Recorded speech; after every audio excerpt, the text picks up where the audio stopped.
Hey everyone, and welcome back to another video. And in this video, I'm going to show you where to find your downloaded properties list on Propwire.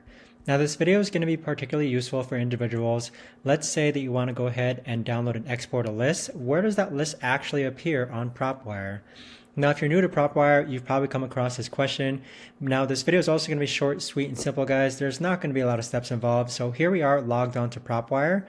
And so if you've already downloaded a list, so let me actually go ahead and show you a demo list. So we'll just do 97217 for Oregon. And let's say that we want to download this list, right? So in order to download a list, you select all by clicking on here, and then you click on this export option.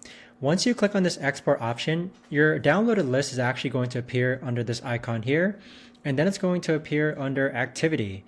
So this is where you could actually go ahead and download your listed properties. So as you can see, there's 8 properties here, 100 here, and 10,000 here.